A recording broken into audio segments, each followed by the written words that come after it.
성일 크리스찬 라이프 5번째 영성에 대해서 같이 우리 생각해 보도록 하겠습니다.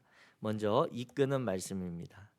이끄는 말씀 갈라디아서 5장 16절부터 17절에 있는 말씀입니다. 우리 앞에 스크린 그리고 유튜브로 참여하시는 우리 성도님들은 자막을 보시면서 같이 읽겠습니다. 시작. 내가 이르노니 너희는 성령을 따라 행하라. 그리하면 육체의 욕심을 이루지 아니하리라. 육체의 소욕은 성령을 거스르고 성령은 육체를 거스르나니 이 둘이 서로 대적하므로 너희가 원하는 것을 하지 못하게 하려 함이니라. 아멘. 이 갈라디아서 5장 6절부터 17절의 말씀을 저는 오늘 이 영성에 관련해서 이끄는 말씀으로 우리 성도님들과 같이 나누게 되는데, 이 말씀은 이제 그 뒤에 연결되는 말씀이 있죠. 그 말씀의 내용은 무엇이냐면 이 뒤에 이어지는 19절부터 21절에 보면 이러한 육체의 일들에 대해서 이야기합니다. 음행, 탐심, 우상숭배 등등 해가지고 육체의 일들에 대해서 이야기를 하고, 22절부터 23절에 가면 이제 성령의 열매는 이러하다 이렇게 하면서 9가지를 우리가 잘 아는 그 내용들을 소개하고 있습니다. 근데 이 영성이라고 하는 단어를 사실 우리 성도님들하고 일상에서 그렇게 많이 쓰지는 않는 것 같아요. 영성이라고 하는 단어를. 그런데 이 영성이라고 하는 단어를 최근에 제 기억에 정확하게 이 단어가 중요한 의미로 부각됐던 적이 있었는데, 우리 서울연의 감독 선거를 이제 2년에 한 번씩 하거든요. 그러면서 이제 지도자들을 뽑을 때 이 감독 후보자들에게 꼭 나오는 질문이 영성 관리를 어떻게 하십니까? 이거였어요. 그러니까 그분들에게 있어서, 이 지도자들에게 있어서, 그리고 신앙인들에게 있어서, 특별히 영적인 지도력을 발휘하는 사람들에게 있어서는 영성이라고 하는 단어가 정말 뭔가 중요한 의미가 있고 그것이 관리되어야 되는구나라고 하는 그러한 필요를 모두가 공감하게 되는데, 거기에 대해서 이제 보통 요즘은 영성하면 영성 다음에 뒤따라오는 말이 무엇이냐면 영성이 깊다. 이 표현이 일반적인 표현이에요. 그래서 영성은 깊고 얕음의 단계로 우리가 표현을 하지만, 실제로는 영성은 깊고 얕은 그러한 것들로 나타나지 않는다라고 하는 것입니다. 우리가 요즘 사용하는 이 영성이라고 하는 단어는 16세기 이전까지 있었던 그 영성의 개념하고 달라졌어요. 오늘날 우리가 사용하는 이 영성은 어떤 깊이가 있거나 관리되어야 할 필요한 것으로 우리는 인식하지만, 크리스찬에게 있어서, 성도들에게 있어서, 그리고 예수님의 그 제자들에게 이후로 전해졌던 그런 영성이라고 하는 개념은 무엇이냐면 성령과 동행하는 삶입니다. 성령을 따라 사는 삶이에요.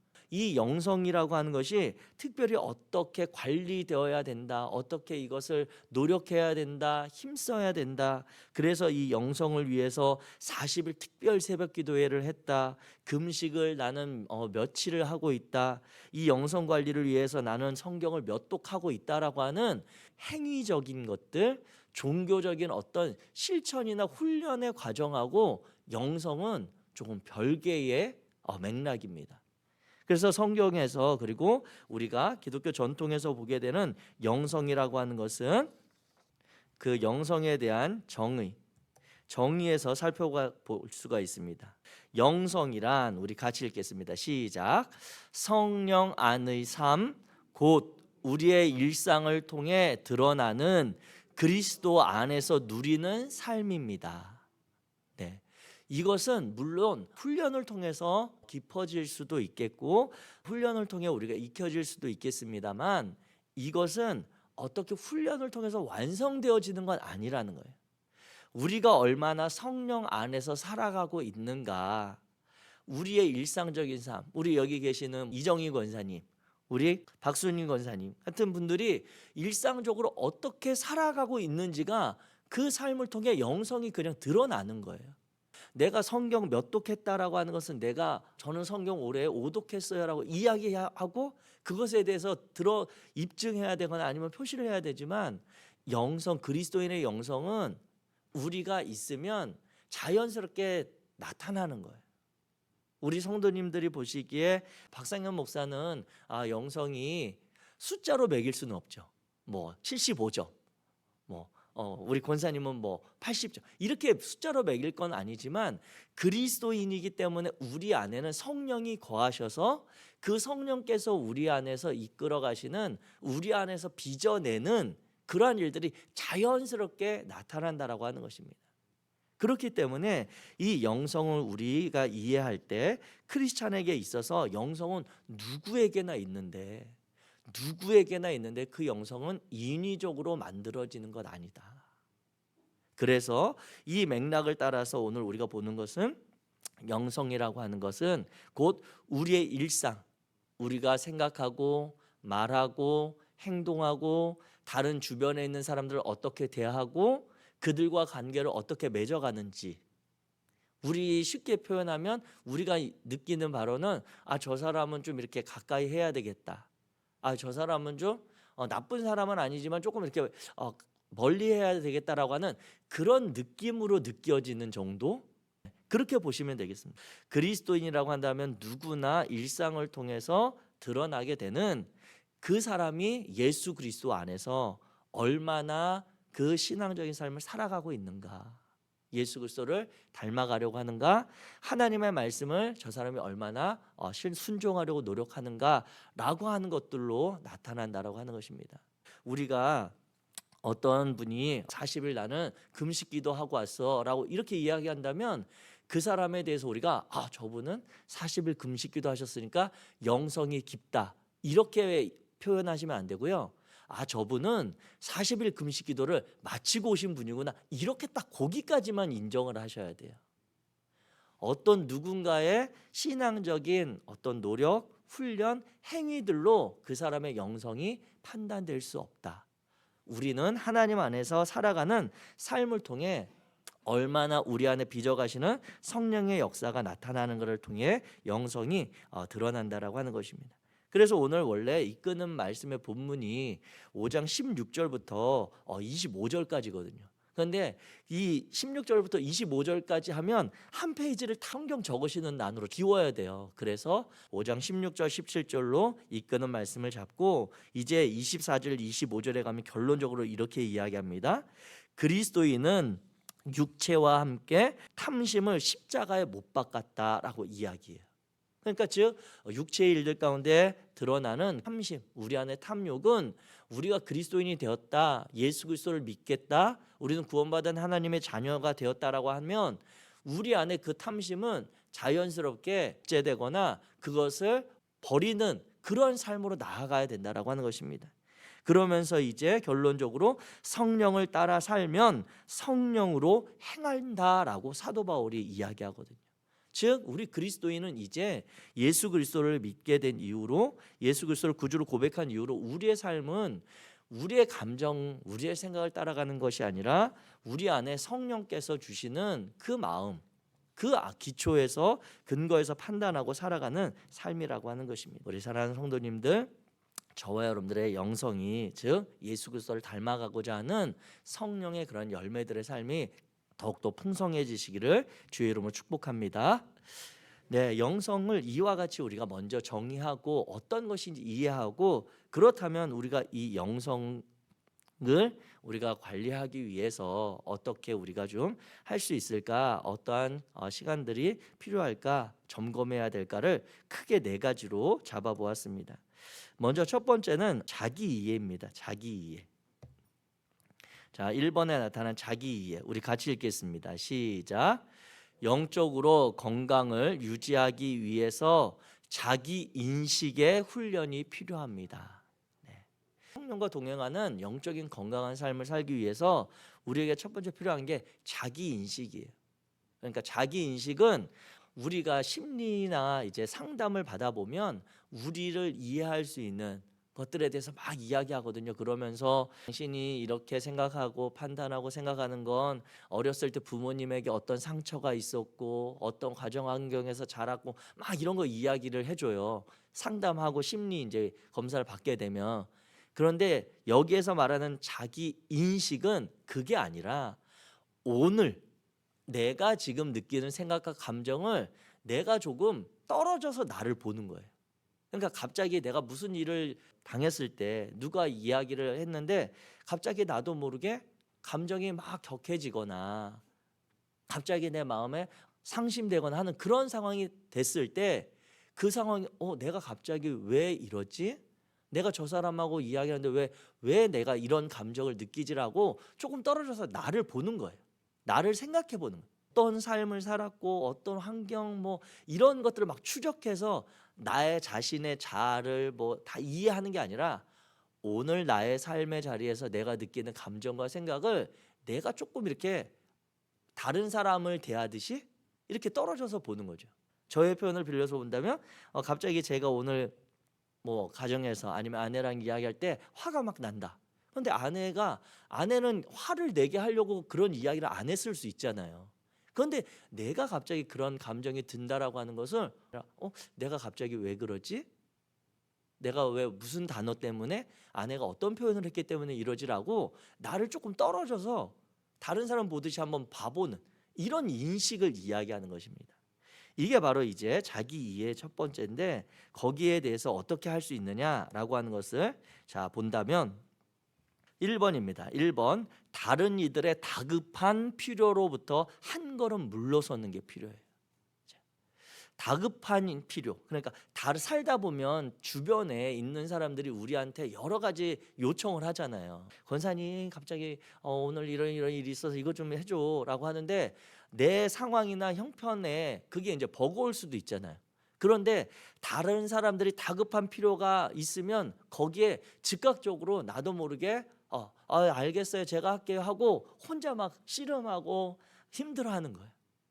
그러지 말고 누군가 우리에게 다급한 필요나 요청을 할 때 거기에 대해서 무조건 내가 그리스도인이니까 내가 저 사람하고 좋은 관계를 잘 유지하기 위해서 그냥 다 수용하고 받아들이는 것이 아니라 너무너무 다급하다 할지라도 나의 상황과 형편을 생각해서 조금 한 걸음 물러나서 보는 거죠. 그래서 그런 요청이나 필요가 있을 때 한 걸음 물러서서 잠깐 제가 조금 고민해보고 연락드릴게요 한다든지 그러면서 내가 막 해야 될 일이 막 이만큼 산적해 있는데 다른 누구 친한 사람이 와가지고 막 이렇게 급하다고 막 하니까 거기에 매몰되다가 내 삶이 관리가 안 되지 않도록 한 걸음 이렇게 물러서서 볼 수 있는 그러한 시간들, 그러한 마음이 첫 번째로 필요하고요. 자, 두 번째로는 나의 감정을 살피고 자신만의 호흡을 가다듬을 공간을 확보하셔야 됩니다. 여기 지금 저를 포함해서 10분 정도 우리 같이 현장에 계시는데 우리가 호흡하는 게 다 들숨 날숨이 있잖아요. 내가 호흡을 뱉고 호흡을 받아들이고 하는 이 호흡이 있는데 이 10명이 가만히 보면 호흡하는 이 길이가 다 달라요. 똑같이 숨을 쉬고 있는 건 맞거든요. 그런데 하나님이 지으셨을 때 우리 모두의 호흡을 다 다르게 하세요. 그래서 자기만이 안정감을 느끼는 호흡의 길이가 있어요. 살다 보면 나는 이렇게 들숨을 내쉬고 어느 정도 있다가 이렇게 들이마시고 내쉬고 하는 내가 안정감을 느끼는 편안한 그런 호흡의 길이가 있는데 자꾸 누군가의 요청이나 상황에 따라서 내 감정 호흡이 컨트롤되지 않고 그 사람에게 맞춰지는 경우가 있어요. 그런 경우가 대표적으로 어디냐면 우리 성가대 할 때. 성가대 할 때는 그 호흡을 내 호흡대로 하면 안 돼요. 거기에 같이 찬양을 해야 되고 같이 그 음과 이 화음을 맞춰야 되기 때문에 거기에 정해진 호흡에 박자가 있고 거기에 리듬이 있어요. 그럴 경우엔 내 호흡보다 조금은 버거워도 훈련을 통해서 호흡을 늘린다든지 그걸 감당하면서 하나 되는 그런 모습을 갖춰야 돼요. 그렇지만 우리가 영성에 내 영성, 내가 성령을 따라 살고자 할 때 내 안에 성령께서 이끄시는 것들을 온전히 순종하며 살고자 할 때는 성령께서는 우리를 막 몰아쳐서 우리를 막 급박하게 아니면 우리를 한없이 늘어지게 이렇게 이끌어 가시지 않아요. 성령께서는 우리의 감정과 우리의 호흡에 맞게 우리를 생각하고 판단하고 우리를 이끌어 가십니다. 저와 여러분들의 삶에 있어서 내 감정이 내가 컨트롤되지 않는 그런 상황으로 막 이렇게 가려고 할 때, 그리고 내 호흡이 아니라 다른 이들의 호흡에 우리가 막 요구를 받을 때 내 호흡을 가다듬을 만한 공간, 여유가 필요하다. 이게 바로 영성을 우리가 바르게 관리한 두 번째 노하우가 되겠습니다. 자, 그렇다면 자기를 이해하는, 나 자신을 이해하는 그런 면에 있어서 인식하는 과정에 있어서 세 번째, 자 같이 읽습니다. 시작. 예측, 기대, 분주함처럼 끈질기게 우리를 옥죄는 것들과 거리두기. 우리가 살다 보면 이 인생이라고 하는 것 자체가 너무 불안하기 때문에 우리가 알고 있는 한에서 우리가 들은 바대로 앞날의 일들을 막 예측을 해요. 이렇게 가면 이렇게 될 것 같고 또 이렇게 될 수도 있을 것 같은데, 이런 생각들, 그리고 우리 마음에 또 이루고 싶은 것들이 있잖아요. 그래서 이렇게 되면 좋겠다. 이렇게 되도록 우리가 좀 해야 되겠다. 막 하면서 거기에 막 이제 열심히 쫓아다니면서 노력을 하고 최선의 삶을 살아가고 하는 그런 것들이 있는데, 우리가 현재의 상황을 넘어선 일들에 대해서 우리가 예측하고 기대하다 보면 그것에 대한 긍정적인 그런 면들, 희망적인 것들도 보지만 불안과 염려에 휩싸이게 되는 면들도 있습니다. 그래서 우리가 거기에 계속 매이게 되는 거예요. 그러면서 거기에만 집착하게 되고 우리의 앞에서 말씀드렸던 내 감정이나 내 호흡이 아니라 내가 지금 이걸 이루지 않으면 안 될 것 같은 불안감 때문에 막 염려 가득해서 살아가게 되는 거예요. 그런데 이게 지금만 있으면 괜찮은데 계속해서 이게 있거든요. 그래서 우리는 우리의 앞날에 대한 우리가 염려하고 기대하는 것에 대해서 끊임없이 우리 안에 찾아오고 우리를 고민스럽게 하지만 가끔은 그것들과 좀 거리를 둘 필요가 있습니다. 내가 그것을 몰라서가 아니라, 그게 내 고민이 아니어서가 아니라, 고민도 많고 다급하기도 하고 시급하지만 조금 떨어져서 나를 돌아보는 거예요. 나를 돌아보면 내가 지금 그렇게 막 기대하고 예측하고 한다고 해서 내가 할 수 없는 게 너무 많거든요. 그런데도 우리는 할 수 없다라고 하는 걸 모른 채 판단도 못하고 막 쫓아가는 거예요. 그냥 남들이 막 이렇게 가야 된다고 하니까 나도 거기에 같이 가지 않으면 안 될 것 같은 불안감 때문에 막 양들이 막 몰려가듯이, 소떼들이 앞에 있는 소들이 달리기 시작하면 아무 생각 없이 뒤에 소들은 막 치달아 가듯이 그렇게 가는 게 아니라, 내가 진짜 앞에 일들을 생각하고 고민한다면 거기에 있어서 잠깐 떨어져서 내가 진짜 이렇게 가는 게 맞아? 내가 원하는 게 맞아? 라고 하는 걸 조금 생각해 볼 수 있는 그러한 여유, 그러한 거리 두는 게 필요하다. 왜요? 우리는 서로 다 다르니까. 누군가는 그 길로 막 이렇게 가는 게 맞을 수 있어요. 그런데 누군가는 그 길을 안 가고 사는 게 더 행복하고 안전할 수도 있다는 거죠. 그래서 우리의 미래의 염려나 기대, 이러한 분주함들로부터 가끔은 우리가 거리를 둘 필요가 있다. 자, 네 번째. 자, 같이 읽습니다. 시작. 기도와 일상의 삶 속에서 하나님의 음성을 들을 수 있는 여유로움 갖기. 네. 기도와 일상의 삶 속에서 하나님의 음성을 들을 수 있는 여유로움이 좀 우리에게 영성에 있어서는 필요합니다. 요한복음 21장에 보면 예수님이 이제 죽으신 이후에 부활하시고 나서 마리아를 찾아가시는 그런 장면이 있어요. 그런데 마리아를 찾아오셔서 예수님이 첫 마디 마리아에 이렇게 이야기하시자 마리아가 즉각적인 반응이 주님이십니까? 이렇게 반응을 해요. 그것은 마리아가 그 예수님의 음성에 대해서 그만큼 생생하게 기억하고 있다는 거죠. 우리도 뭐 많은 사람들이 있는데 이렇게 지나가는 뒷모습 봤을 때 저분 누구 권사님 같은데? 이렇게 보여지는 경우 있잖아요. 그분의 얼굴을 보거나 만나서 얘기한 게 아니라 그냥 저 앞에 걸어가는데 뒷모습이 그냥 내가 아는 권사님의 모습 이렇게 알아지는 것처럼 하나님의 음성도 늘 우리가 가까이 들었던 사람들은 어떤 순간에 하나님이 우리에게 말씀하시거나 이름을 부르시는 걸 바로 알아들을 수가 있어요.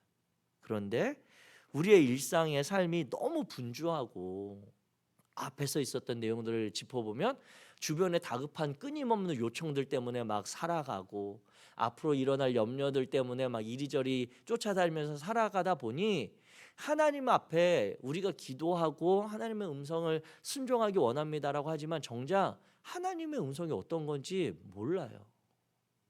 분별하지를 못해요. 그래서 오늘날 우리의 기도에 있어서 뭐 여러 가지 기도의 형태가 있습니다만 우리가 하는 기도를 개인적으로 잘 돌아보실 필요가 있습니다. 끊임없이 우리가 하나님 앞에 열심히 기도하는데 그 기도 가운데 나는 하나님의 음성을 들을 그런 여유가 있나, 자리가 있나. 하나님 앞에 내가 10가지 기도 제목을 가지고 와서 간절히 하나님 앞에 기도하고 나서 하나님이 거기에 대해서 뭐라고 말씀하시려고 하는데 하나님 잘 들으셨죠? 네, 저 또 해야 될 일 있어서 갈게요. 이러고 이제 주섬주섬 그냥 돌아가요. 하나님이 뭐라고 말씀하시는지 들을 그런 기도의 자리에서 그 음성 듣는 자리잖아요. 하나님과 대화하는 자리가 기도라면서요. 그런데 우리는 그 하나님의 음성 듣는 거에 대해서 너무 무관심해요. 그러니까 하나님이 우리의 기도를 들으신다라고 하는 것만 알지 뭐라고 말씀하시는지를 모르니까 기도하고 나서 우리끼리 막 열심히 그러한 삶으로 살아간다라고 하는 것입니다. 제가 우리 성도님들의 기도가 잘못됐다라고 하는 게 아니라 그런 시간을 이제는 조금씩 필요하다. 우리가 만약에 하나님 앞에 30분 기도한다 그러면 내가 하나님 앞에 하는 기도는 한 20분만 하셔도 돼요. 그리고 10분은 하나님이 나한테 뭐라고 말씀하시지? 내가 오늘 이렇게 기도하고 고민하는 거에 대해서 하나님이 어떤 마음을 주시지? 들을 필요가 있습니다. 그래야 정말 중요할 때 하나님은 우리의 모든 삶을 아시잖아요. 내 모든 형편을 아시잖아요. 내가 어디 가든 같이 가시잖아요. 그래서 내가 어떤 일을 갑자기 다급하게 닥칠 때 기도하고 만나는 일이면 괜찮은데 그렇지 않고 그냥 나도 모르게 위험이 닥쳐오거나 다급한 그런 선택을 해야 될 때 그때 하나님이 내게 말씀을 분명히 해주실 수 있는데 그런데 평소에 그 하나님의 음성을 들어본 적이 없으면 하나님이 뭐라고 하시는지 알 수가 없죠. 그러니까 우리가 선택하고 결정하고 또 고민하고 힘들게 살아가는 우리 성도님들 기도 생활과 기도의 훈련을 너무너무 저는 존경하고 그 수고로움에 대해서 인정하고 감사하지만 이제 우리 크리스찬이라고 한다면 우리 뜻대로 사는 삶이 아니잖아요. 성령께서 우리 안에 이끄시는 대로 하나님이 우리에게서 요청하시는 그러한 삶을 살아가는 이들이 저와 여러분인데 그렇다면 우리는 기도와 일상의 삶 속에서 하나님이 뭔가 말씀하실 수 있는 것을 들을 수 있는 여유가 필요한 것입니다. 그래서 때로는 시간을 내서 하나님의 말씀을 읽기도 하고 읽은 말씀을 가만히 좀 생각해 보기도 하고 기도하기도 하고 길을 가다가 자연 만물을 보면서 하나님이 이루신 이 창조물들이 너무 아름답습니다. 고백하기도 하고 그런 것을 통해서 자꾸 하나님과 주고받는 대화의 연습을 하게 되는 것입니다. 정리하겠습니다. 첫 번째 우리의 영성에 있어서 필요한 것은 우리 자신을 이해하는 것. 내 감정, 내 생각, 내 호흡 그리고 거기에 하나님이 나에게 어떻게 말씀하시는지 들을 수 있는 그러한 여유가 필요하다라고 하는 것을 말씀드립니다. 이게 바로 이제 영성에 있어서 첫 번째 우리가 관리해야 될 자기 이해입니다. 두 번째는 평정입니다. 평정이라고 하는 단어를 사실 우리가 그렇게 많이 쓰지는 않죠. 그런데 이 평정은 우리가 생각해 보면 좀 우리의 삶과 우리의 마음에 좀 이렇게 잔잔함, 안정감 이런 느낌으로 이해하시면 좋을 것 같아요. 첫 번째 이 평정은 우리가 살아가면서 자 1번 같이 읽습니다. 시작. 하나님의 음성을 듣기 위해 마음이나 정신뿐만 아니라 몸의 평정을 유지하는 것. 네. 앞에 보면 마음의 평정, 정신의 평정도 중요한데 특별히 저는 몸의 평정을 말씀드립니다. 자, 몸의 평정을 말씀드리는 이유는 시편 46편 10절에 보면 이렇게 기록되어 있습니다. 너희는 잠깐 손을 멈추고 내가 하나님인 줄 알라. 내가 문 나라로부터 높임을 받는다. 내가 이 땅에서 높임을 받는다. 이게 이제 번역의 성경의 그런 표현인데 여기에 보면 너희는 잠깐 손을 멈추라고 내가 하나님인 줄 알라고 이야기하세요. 우리가 끊임없이 몸을 움직이고 무언가 행동을 하고 수고롭게 감당하는 건 우리의 마음과 생각이 거기에 따라갈 확률이 너무너무 높아요. 그래서 내가 다른 무엇을 하면서 마음을 평안하게 해야지 이거 잘 안 됩니다. 그래서 과거에 초대교회나 아니면 수도원 전통이 있는 이유가 그들이 왜 삶을 일상적인 도시나 가족들의 생활을 관계를 끊고 아주 오지나 뭐 높은 산지 절벽 꼭대기 같은데 그런데 수도원 지어서 거기 가서 사냐면 그들이 일상에 똑같이 다른 이들하고 같이 생활을 하는 가운데는 그들의 마음에 열정인 하나님의 음성을 듣고 하나님과 가까이 교제하고 싶은 그 삶을 살아가기가 너무 어려운 거예요. 왜냐하면 일상생활이 너무 바쁘니까. 오늘 우리의 표현으로 한다면 백수가 과로사 하는 시대니까. 예. 백수인데 과로사 한다고요. 이런 시대다 보니까 내가 마음과 정신이 온전히 안정감, 내 자신을 돌아보고 내 감정이나 내 생각을 돌아볼 여유가 없어요. 그래서 무엇보다 먼저 필요한 게 몸을 쉬셔야 돼요. 내가 하는 손의 수고로움을 좀 덜으셔야 돼요. 내가 그동안에는 10가지 하루에 10가지씩 일을 막 쫓아가면서 했다면 그중에 이제는 한 8가지만 하고 2가지 정도 했던 그 시간에는 내 몸도 조금 쉬기도 하고 내 마음도 점검하고 내 자신만을 위한 그런 시간이 필요한 거예요. 왜요? 그때에 하나님 앞에 우리가 마음을 들기가 쉬우니까.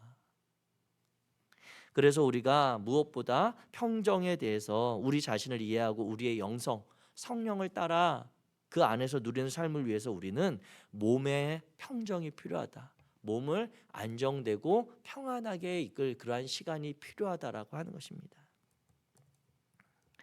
자, 2번째 우리 같이 읽습니다. 시작. 말의 침묵, 평온하고 안정케 하는 간단하고 짧은 문장 활용하기. 아멘.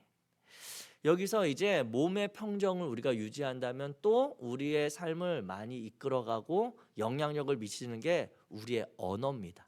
말이에요. 어떤 분들은 그래서 긍정적인 말을 해야 된다 라고 하는 그 근거에 보면 긍정적인 말을 통해서 긍정적인 생각을 하게 되고 긍정적인 생각을 하면서 그 긍정적인 방향으로 행동이나 이것을 이루도록 노력하게 된다라고 하면서 긍정적인 힘에 대해서 막 강조하시거든요.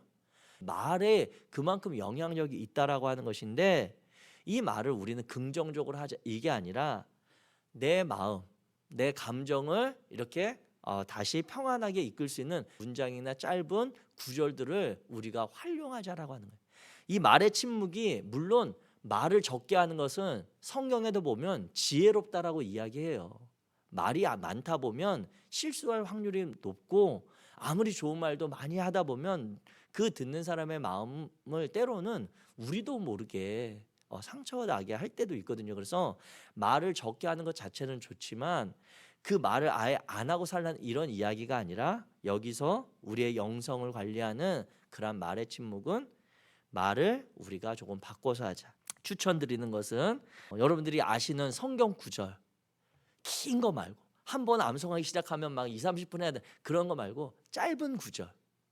이 성경 말씀을 읽으면 내가 하나님 앞에 다시 내 마음과 생각을 좀 집중할 수 있는 그런 성경 구절을 혹시 알고 계신다면 그 성경 구절을 계속 암송하시는 거 괜찮아요.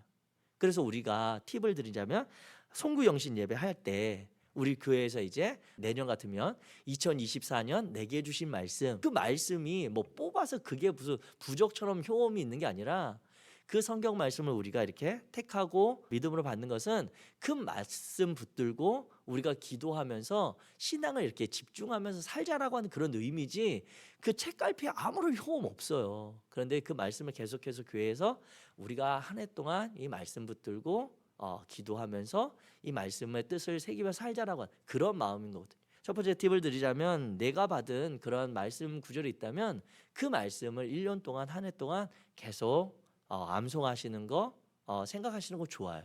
그러면 그 말씀 암송하는 동안은 다른 생각보다 그 말씀에 집중하게 되죠. 또 한 가지 팁을 드리자면, 우리가 이제 하나님 앞에 집중하게 될 때 예수 기도라고 하는 그런 초대교회 교부들 때부터 내려오는 그런 기도 문장이 있습니다. 그 기도 문장이 이제 예수 기도라고 하는 건데, 우리 박스 안에 있는 내용 같이 읽을게요. 시작.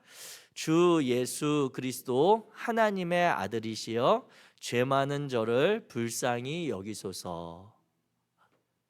이 기도문을 초대교회 교부들부터 사막 시대에 있었던 우리 믿음의 선배들, 수도사들은 이 기도문을 그렇게 많이 암송했습니다. 어떤 일을 닥치면 우리가 기도하다가 주여 하듯이 그 사람들은 이 기도문을 그냥 암송해요. 그래서 주 예수 그리스도여 하나님의 아들이시여 죄 많은 저를 불쌍히 여기소서. 이것이, 이 기도문이 그래서 찬양으로도 운율이 붙어져서 몇 가지 버전이 있는지 몰라요.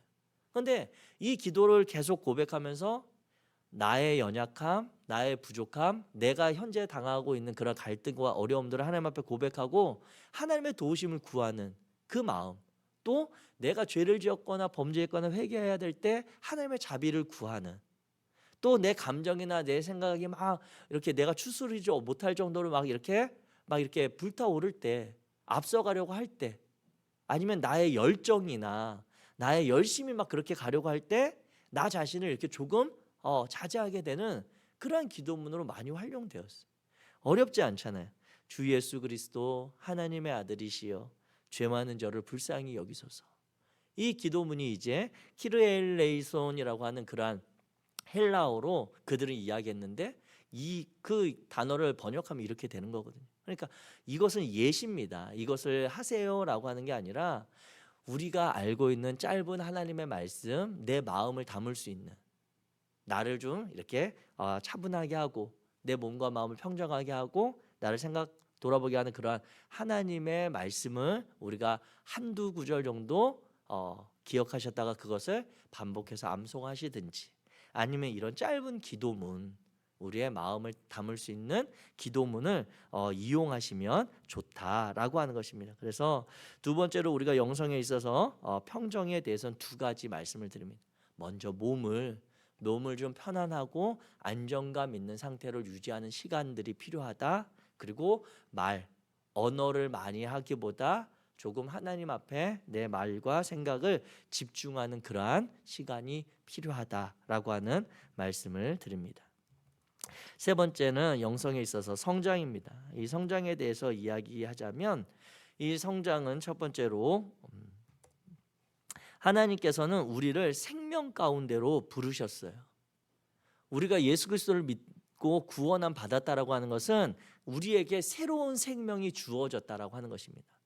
물론 그 이전에도 호흡하면서 살아왔죠. 그런데 그 이전의 삶과 이후의 삶, 구원받기 이전의 삶과 구원받은 이후의 삶은 완전히 우리는 다른 생명을 살아가는 거예요.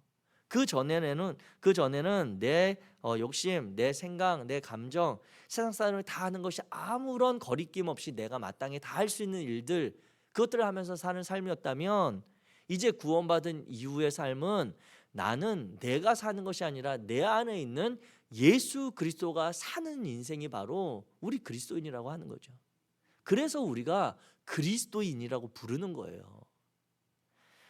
우리 안에 이제 구원받은 하나님의 자녀들에게는 우리를 하나님께서 허락하신 생명이 있습니다. 예수 그리스도를 따라가거나 하나님의 자녀로 살아가는 그 생명 가운데 우리가 살게 되었다.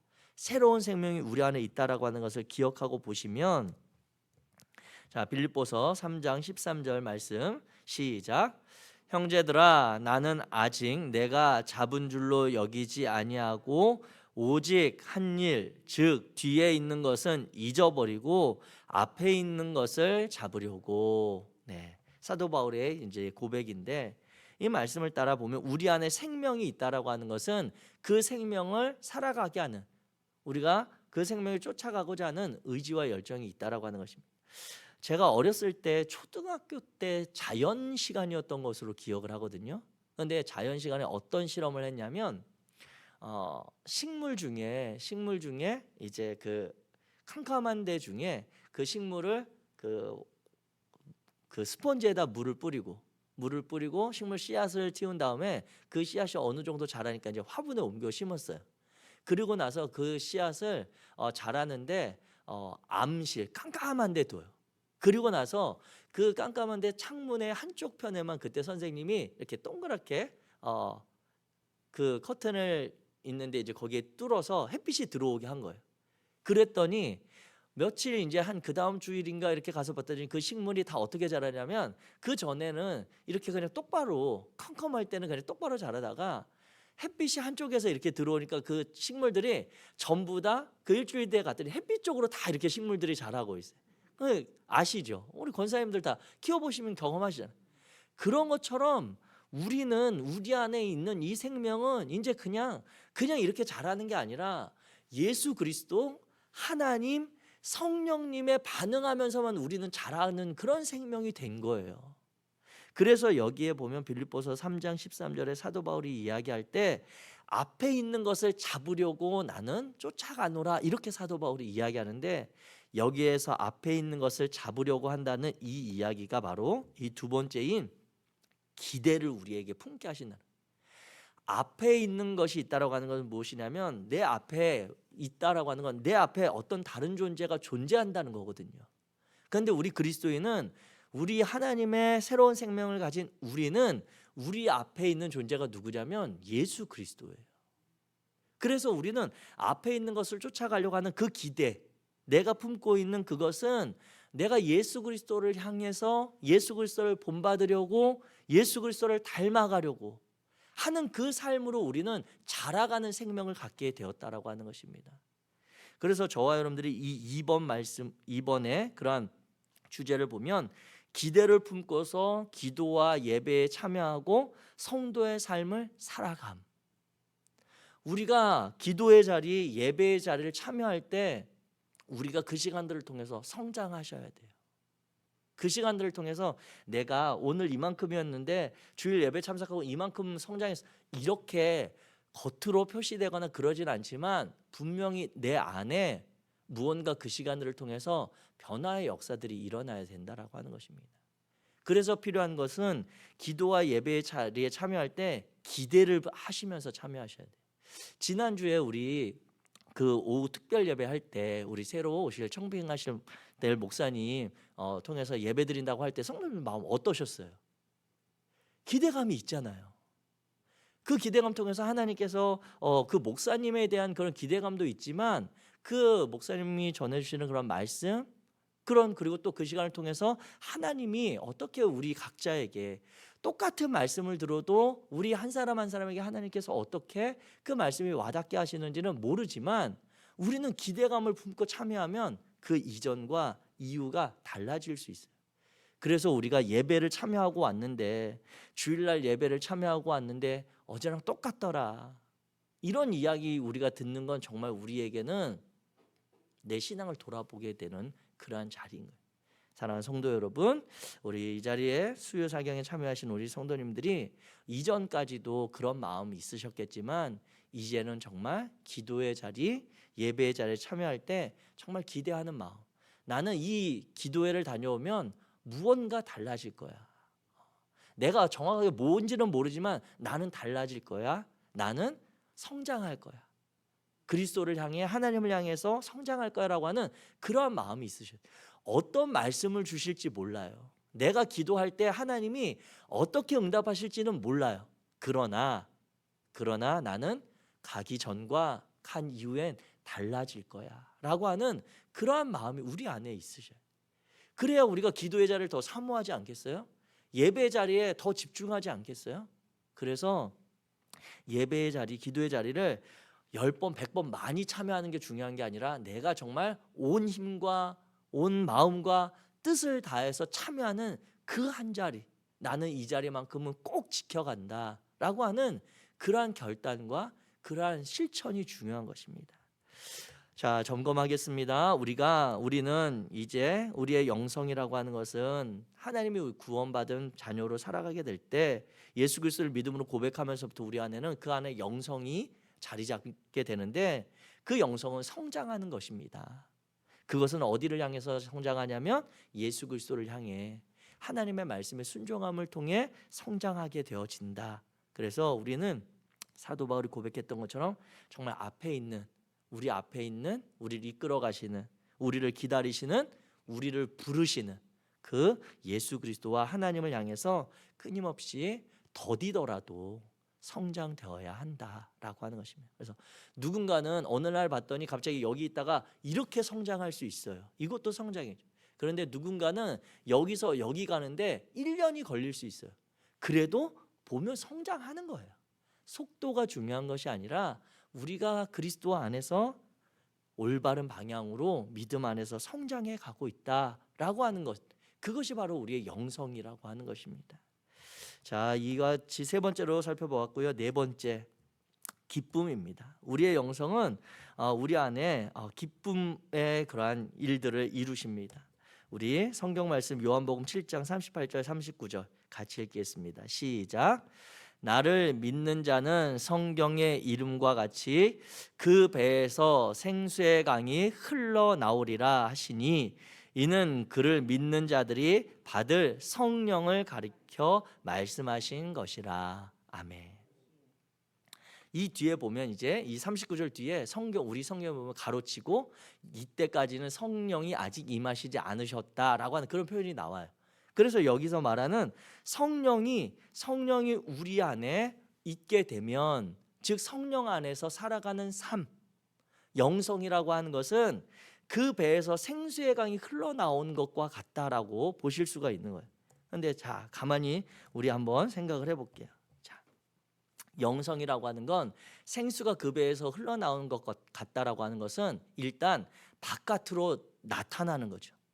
생수의 강이 내 속에서 흐릅니다가 아니라 생수의 강이 그 배에서 흘러나오는, 이와 같은 표현으로 성경이 이야기하거든요, 예수님이.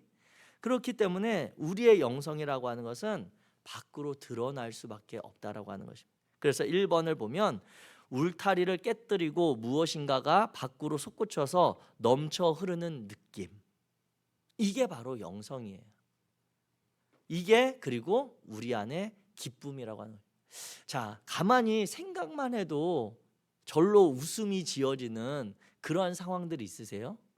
내가 지나온 삶의 시간을 보았을 때 그 생각만 하면 나는 나도 모르게 내가 웃고 있는 것 같은 기쁜 그런 상황들, 그런 모습들이 추억이 되었던 그런 일들이 있으세요?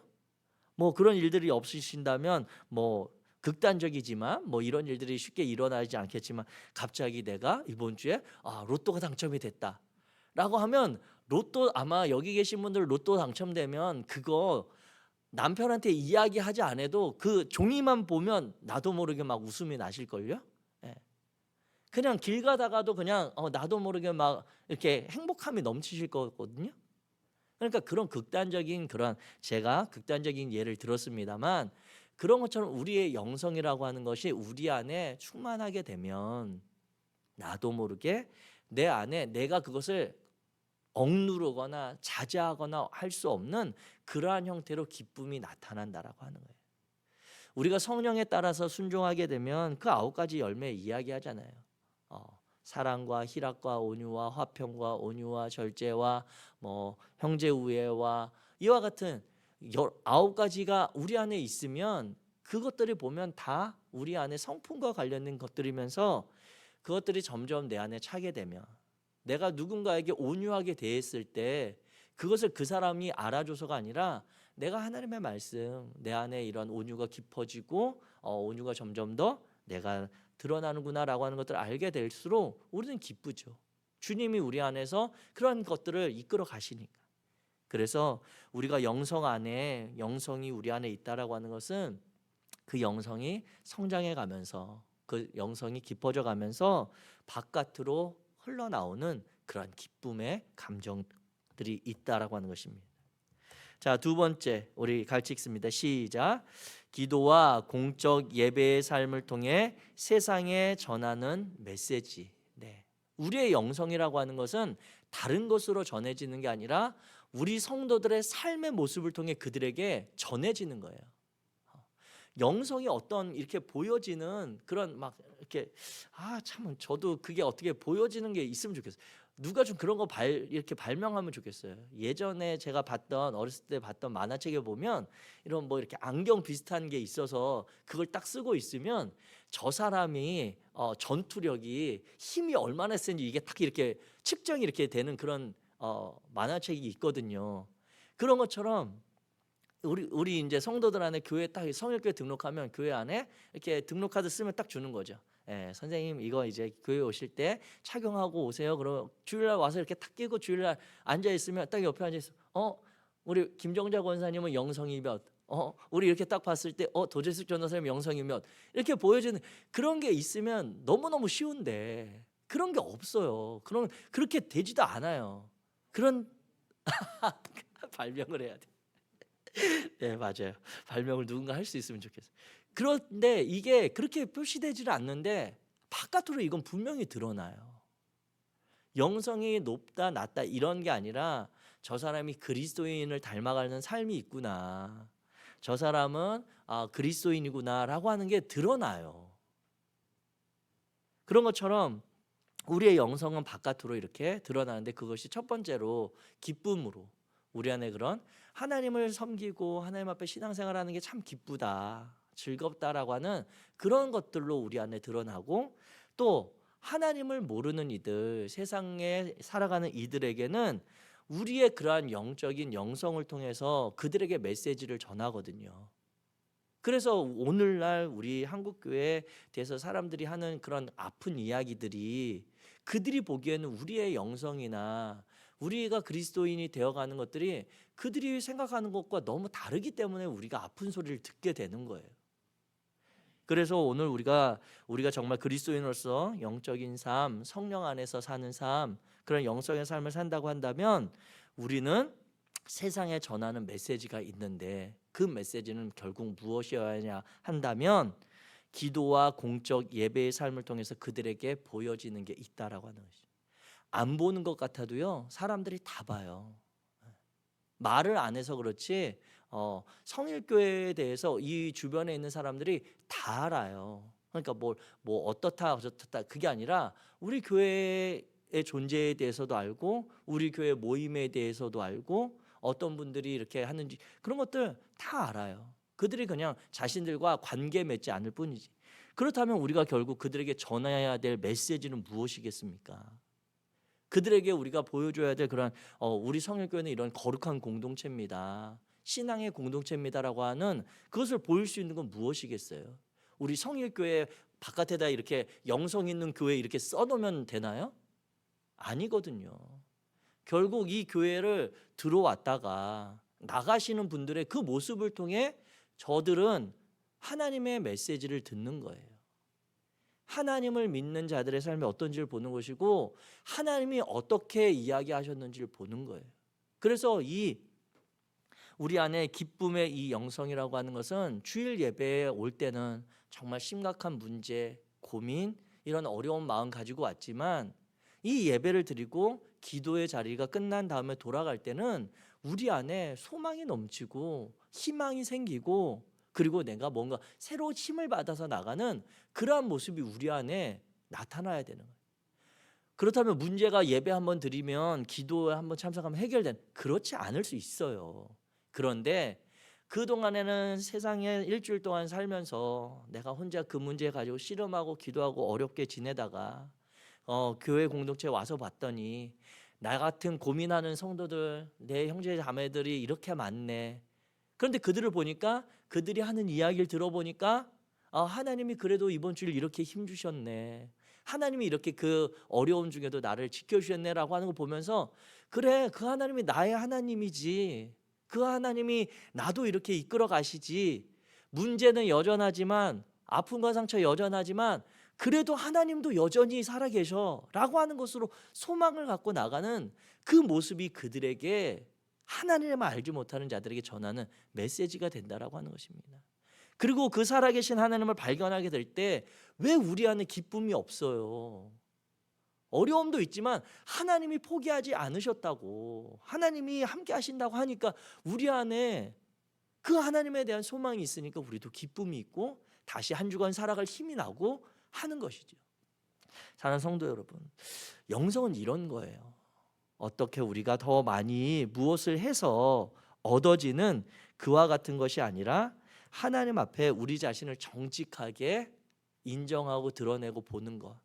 내 형편과 상황, 내 상황을 이와 같이 바르게 인식하고 보는 가운데 신앙의 공동체를 통해, 그리고 하나님의 말씀을 통해, 그리고 하나님께서 주시는 그 마음을 따라 우리 안에 끊임없이 한숨을 쉬다가도 기쁨의 시간들이 늘어나는 거.